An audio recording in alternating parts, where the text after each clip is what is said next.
Astro సిండికేట్లో మీ personal and business promotions కోసం కింది నెంబర్కు కాంటాక్ట్ చేయండి.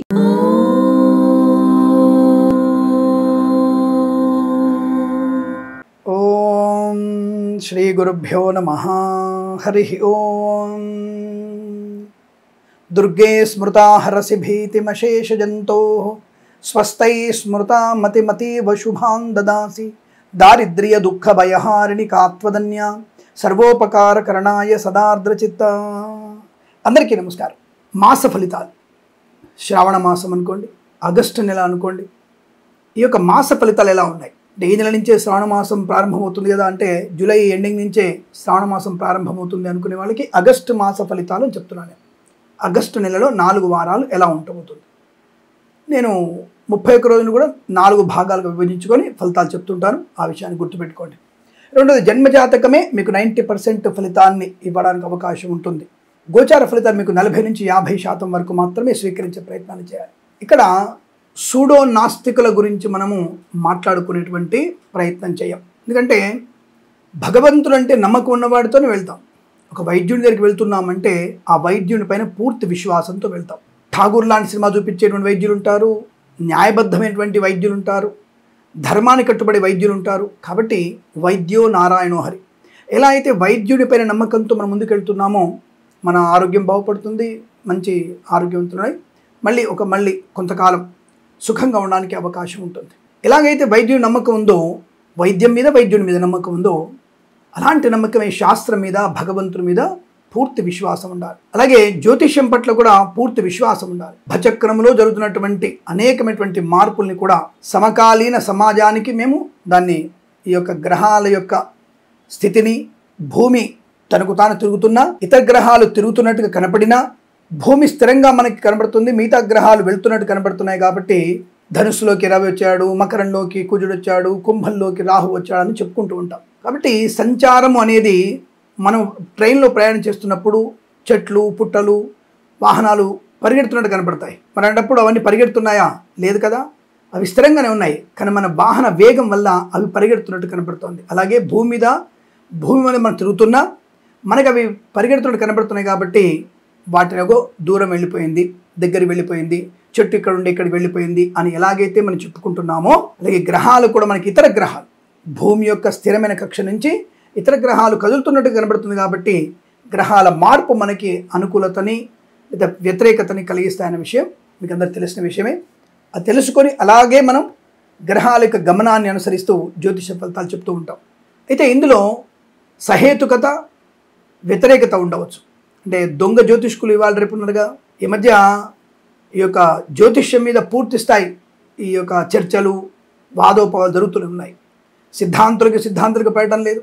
పండగల విషయంలో గందరగోళాన్ని సృష్టిస్తున్నారు. ఒక ఆయన సూర్య సిద్ధాంతం అంటాడు, ఒక ఆయన పూర్వ సిద్ధాంతం అంటాడు, ఒక ఆయన దృక్ సిద్ధాంతం అంటాడు. మరి ఏ సిద్ధాంతం కరెంటే ప్రత్యక్షం జ్యోతిషం శాస్త్రం. సూర్యచంద్రుల యొక్క గమనం స్పష్టంగా కనబడుతుంది. కాబట్టి ఆ సూర్యుడు చంద్రుడి యొక్క గమనాన్ని బట్టి మనం జ్యోతిష శాస్త్రాన్ని పూర్తి స్థాయిలో మనం లెక్కలు కట్టవచ్చును. సూర్యోదయం ఎన్ని గంటలకు అవుతుంది, చంద్రోదయం ఎన్ని గంటలకు అవుతుంది అన్న విషయాన్ని సుస్పష్టంగా తెలుసుకోవచ్చు. ఇది కొంతమందికి సోదిలా కనపడుతుంది. ఒక ఆయన పెడతాడు, మేషరాశి 16.4 degreesలో ఉందని చెప్పేసి పెడుతుంటారు. చాలా సంతోషం. అంటే మన యొక్క ఛానల్ని చాలా నిశ్చితంగా పరిశీలిస్తున్న విషయం మనకి అవగాహనకు వచ్చేసాం. అందరికీ సంతోషం, అందరికీ కృతజ్ఞతలు కూడా. ఇంకా ఛానల్ని సబ్స్క్రైబ్ చేయండి, 10 మంది చేత సబ్స్క్రైబ్ చేయించండి అని కోరుకుంటున్నాను. కాబట్టి జ్యోతిష శాస్త్రపరంగా వచ్చినటువంటి విషయాలన్నీ కూడా మనకి అనువదించుకో, వాటిని మనందరం కూడా ఆపాదించుకోవాలి. గ్రహముల యొక్క ప్రభావాన్ని మనం ఆపాదించుకుంటే మనకున్నటువంటి వ్యక్తిత్వం తెలుస్తుంది. ఇందులో ఒకసారి నేను పౌరుషంగా మాట్లాడే ప్రయత్నం చేస్తాను. ముఖ్యంగా మందు కొట్టి డ్రైవింగ్ చేసే వాళ్ళని అసలు గౌరవించను. నేను ఏమాత్రం వాళ్ళని వీడు వాడని పిలుస్తాను. కాబట్టి ఆ విషయాన్ని గమనించుకోవడం. రెండోది, తప్పుడు పనులు చేసేటువంటి ఆడ అయినా సరే మగ అయినా సరే నేను సూటిగానే తిడుతుంటాను. ధర్మానికి వ్యతిరేకంగా ఉన్నవాళ్ళు, సనాతన ధర్మానికి వ్యతిరేకంగా ఉన్న వాళ్ళతో స్నేహాలు పనికిరావని స్పష్టంగా చెప్తాను. ముఖ్యంగా అవమానం వచ్చేది ఆడపిల్లకే, మానం పోయేది ఆడపిల్లకే. అంటే మగాడికి లేదా అండి? మగాడు కూడా మానం ఉంటుంది.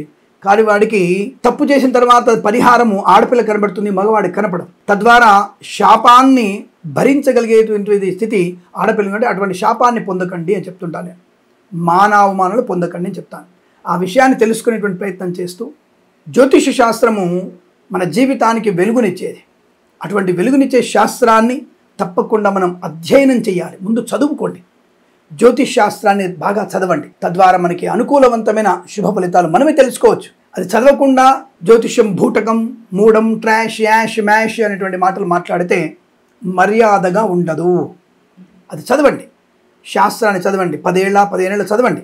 చదివి దాంతో అవగాహన తెచ్చుకున్న తర్వాత నమ్మకమా మూఢనమ్మకమా అని తర్వాత దాన్ని విశదీకరించండి. కాబట్టి ఎవరైనా సరే గ్రహణం గురించి కానీ ఇతరత్ర గ్రహాల గురించి కానీ మాట్లాడే ప్రయత్నంలో రైట్. మాకు కూడా సైంటిస్టులు చాలామంది జ్యోతిష్ శాస్త్రం నమ్మిన వాళ్ళు చాలామంది ఉన్నారు. మీరు సైంటిస్టు నమ్మని సైంటిస్టులు కూడా చెప్తుంటారు, నమ్మిన సైంటిస్టులు జ్యోతిషాన్ని కూడా చదివిన వాళ్ళని కూడా మేము చూపిస్తాం. కాబట్టి నమ్మకంతో కూడినటువంటి శాస్త్రం ఒకటి. రెండవది సూచక శాస్త్రం. ఇది జ్యోతిషం సూచిస్తుంది, ఇలా ఉండబోతుంది, జాగ్రత్తగా ఉండండి. దాని తప్పేం లేదుగా, ఒక మంచి మాట చెప్పడానికి ఇబ్బంది ఏం లేదుగా. అటువంటి మంచి మాటలు వినడానికి ప్రయత్నం చేస్తారని మనస్ఫూర్తి కోరుకుంటూ, అటువంటి సహేతుకమైన మంచి విషయాల్ని మాత్రమే మీకు చెప్పగలిగే ప్రయత్నం చేస్తుంది ఆస్ట్రో సిండికేట్ ఛానల్. అలాగే మన ఇన్స్టాగ్రామ్ని, ఫేస్బుక్ని, అలాగే యూట్యూబ్ ఛానల్ని నాకు మీ అందరు కూడా సపోర్ట్ ఇస్తున్నందుకు మీ అందరికి మరొకసారి కృతజ్ఞత తెలియజేసుకుంటూ, ఇలాగే మీ సపోర్ట్ తొందరగా ఇంకా అధికంగా కావాలని, సబ్స్క్రైబర్స్ నాకు ఇంకా 4 లక్షల మంది కావాలి. కాబట్టి దయచేసి మీరు మరొక కుటుంబం చేత, ఆ కుటుంబం వాళ్ళు మరొక కుటుంబం చేత సబ్స్క్రైబ్ చేయిస్తారని, షేర్ చేస్తారని, లైక్ చేస్తారని కోరుకుంటూ మనం 12 రాశుల వారికి ఆగస్టు మాసంలో ఉన్నటువంటి ఫలితాల గురించి తెలుసుకుందాం.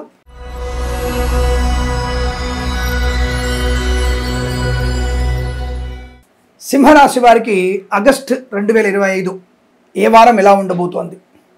ఏమైనా ఈసారైనా ఇల్లు కొనగలమా? ఉద్యోగం వచ్చే అవకాశం ఉందా?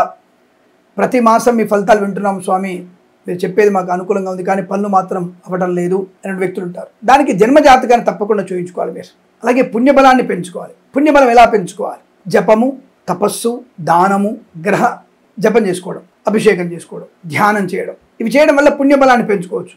అలా పుణ్యబలం పెంచుకోవడం వల్ల వ్యతిరేకంగా ఉన్నటువంటి జ్యోతిష ఫలితాలు కూడా అనుకూలంగా మారేటువంటి అదృష్టయోగం ఉంటుంది.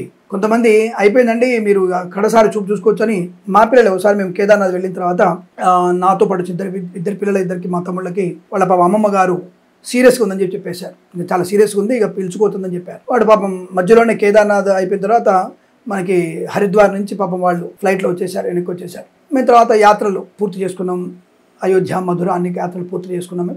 సరే ఏదేమైనా సరే వచ్చిన తర్వాత ఈ రోజు వరకు వాళ్ళ అమ్మమ్మ గారు క్షేమంగా ఉన్నారు, ఇంకా 10 ఏళ్ళు క్షేమంగా ఉంటారు కూడా. ఇది మాకే జరిగింది. డాక్టర్లు అందరినీ పిలుచుకోమని చెప్పిన తర్వాత బడావుడి వాళ్ళు పాపం బయలుదేరి వచ్చేసారు. రేపు ఎల్లుండి అనుకున్నారు వాళ్ళు. అంటే పెద్దావిడ ఇంకా 10 ఏళ్ళు ఉండాలి, వాళ్ళ ఆశీర్వచనం ఉండాలి మనకి. వాళ్ళ మంచం మీద ఉన్నా సరే ఆశీర్వచనం కావాలి మనకి. కాబట్టి ఆవిడ క్షేమంగా ఉన్నారు, మాట్లాడుతున్నారు, తింటున్నారు, బలంగా ఉన్నారు. అంటే గ్రహయోగం అనేది మనం చేసుకునే అభిషేకము, జపము, తపస్సు వల్ల, మన సంకల్పం వల్ల మృత్యు దగ్గర వాళ్ళు కూడా లేచి నిలబడగలిగే అవకాశం ఉంటుంది. అదే తపస్సుకున్నటువంటి బలం. అది ఈ సూడో నాస్తికులకి అర్థం కావు. అనుభవించిన వాడికి, అనుభవంలో ఉన్నవాడికి, అనుభూతిని పొందిన వాడికి, భగవంతుని చరణాలని మనం పట్టుకున్న వాడికి అది అనుభవంలో తెలుస్తుంది. సూర్యుడు కదులుతున్నాడా, చంద్రుడు ఎక్కడున్నాడు, చంద్రుడు నీడ నుంచి రావడానికి 8 నిమిషాలు పడుతుంది, ఆ 8 నిమిషాలు కాంతి వచ్చినప్పటికీ మనం మారిపోతాం, పక్కకి వెళ్ళిపోతాం, ఆ నీడ మనది ఎప్పుడు పడుతుంది? ఒరే సూడే నాస్తికుడా, ఆ కాంతి పడిన తర్వాత మనము ఆ కాంతి వచ్చే సమయానికి మనకి గ్రహచారం అక్కడ కాంతి పడే సమయానికే మనకి రాశి అక్కడే ఉంటుంది, కాబట్టి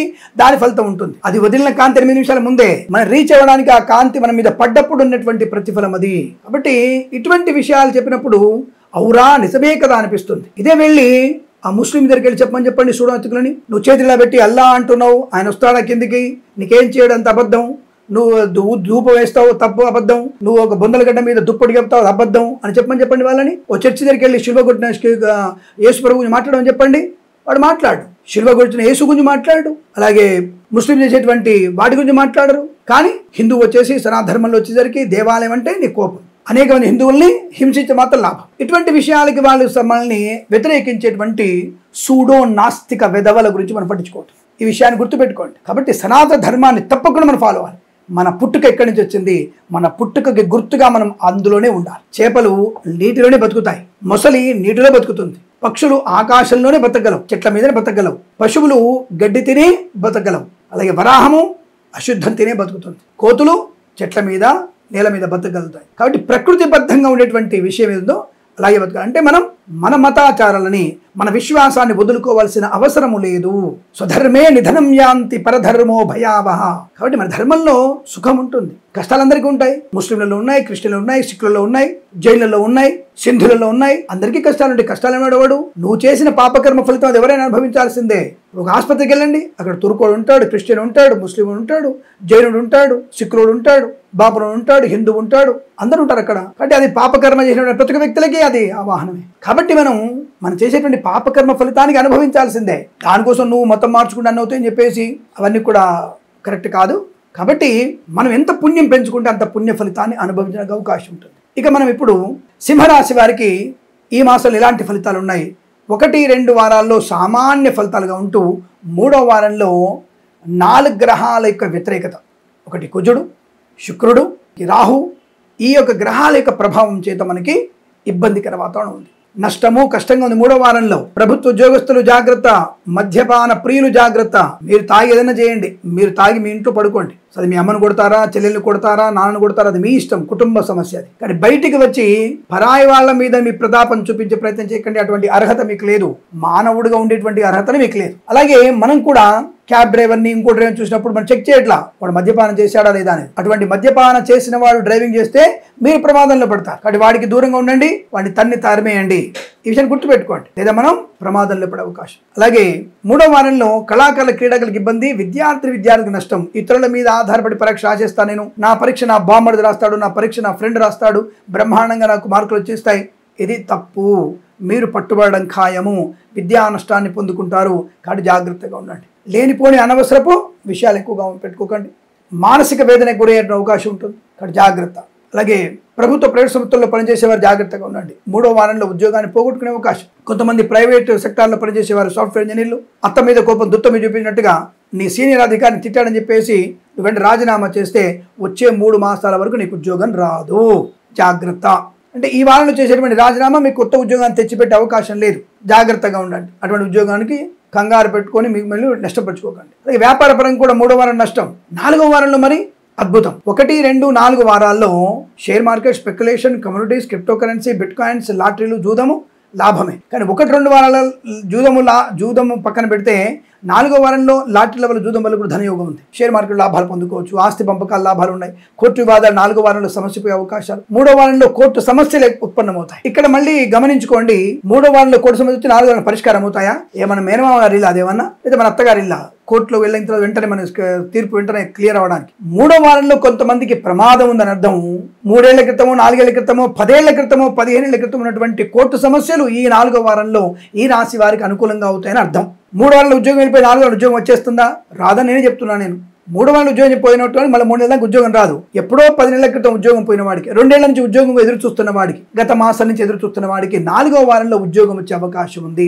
కుటుంబ పరిస్థితి అనుకూలంగా ఉంటాయి. ఆస్తి పంపకాలు, సోదర మైత్రి, సత్సంతాన ప్రాప్తి, అన్యోన్య దాంపత్యము, పెద్దల అంగీకారంతో ప్రేయసిపులు ఒకటవడం, భార్యాభర్తల మధ్య అన్యోన్యత, కొత్త వస్తువుని కొనుగోలు చేయడం, కొత్త వ్యక్తులతో పరిచయం, నూతన వ్యాపార ప్రారంభం, boutiques, beauty parlour, bamboo depot, బాణసంచి కర్మాగారం, టైల్స్, టైర్ల వ్యాపారం, ముద్రణాలయం, గ్యాస్, కన్స్ట్రక్షన్, రియల్ ఎస్టేట్, మద్యపానం, హోటల్ వ్యాపారంలో లాభాలు పొందుకునే అవకాశం ఉంది. సోషల్ మీడియా, శాటిలైట్, జర్నలిస్టుల వారికి, సీనియర్ సిటిజన్కి, మహిళా మండలికి, మత్స్యకారులకి, రొయ్యలు చేపల చెల్లెల వారికి, పాడి పరిశ్రమ, పౌల్ట్రీ పరిశ్రమ, రైతన్నలకి, పూలు, పళ్ళు, కూరగాయలు, మినపగుళ్ళు, చింతపండు, బెల్లము, మిర్చి, పత్తి పరిశ్రమలోను, సూపర్ మార్కెట్, కిరాణా వ్యాపారంలో లాభాలు పొందుకుంటారు. విద్యాలయ, వ్యాయామం, చిట్ ఫండ్, ఫైనాన్స్ అభివృద్ధి బాగా ఉంటుంది. చేనేత, వస్త్ర, దర్జీ పని చేసే వారికి చాలా మంచి లాభాలు ఉన్నాయి. ఫార్మా, సిమెంటు, ఐరన్, ఇటుకల వ్యాపారంలో మంచి అభివృద్ధి. కన్స్ట్రక్షన్, రియల్ ఎస్టేట్ వ్యాపారంలో లాభాలు ఉన్నాయి. రాజకీయ రంగంలో ఎదుగుదల.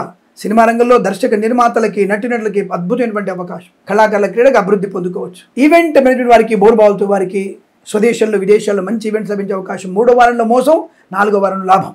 విద్యార్థులకి ఐఎల్స్, జిఆర్ఈ, టోఫెల్, జీమాట్ పరీక్షలన్నీ కూడా 4వ వారంలో రాయండి. అకాడమిక్ పరీక్షల్లో జాగ్రత్తగా ఉండండి. 3వ వారంలో ఇతరుల మీద ఆధారపడకండి. మిగతా రోజులలో మీకు లాభవంతమైన శుభయోగం. వేద పండితులు, పురోహితులు, బ్రాహ్మణోత్తములు, కులవృత్తుల వారికి, జ్యోతిష్య పండితులకి, వైద్యులకి, వైద్య బృందాల వారికి, న్యాయవాదులకి, ఎల్ఐసి, మెడికల్, గృహిణి జంటలకి లాభం, గౌరవం. 3వ వారంలో అవమానాలని జాగ్రత్తగా ఉండండి. ఈ జ్యోతిష్య పండితులు 3వ వారంలో డిబేట్లలో పాలు పంచుకోకండి, ప్రమాదాన్ని పొందుకుంటారు. ఏదేమైనా అనుకోని ఆకస్మిక ఇబ్బందులు 3వ వారంలో. కాస్త కష్టపడితే శుభయోగాలు 1-2 వారాల్లో. 4వ వారంలో సుఖము, సంతోషము, ఆనందయోగము, సత్సంతాన ప్రాప్తి, మాతాపితృ సౌఖ్యము, తల్లిదండ్రుల ఆశీర్వచన బలము, భగవంతుని కృపాకటాక్షల వల్ల మీకు అద్భుతమైనటువంటి ఆనందయోగాలు ఉంటాయి. ఈ మాసం ప్రతి మాసం కూడా మీకు అష్టైశ్వర్యాది ఆనంద జీవన యోగం కలగాలని కోరుకుంటూ సర్వేజన సుఖినో భవంతు. ప్రేమతో మీ కిరణ్ శర్మ.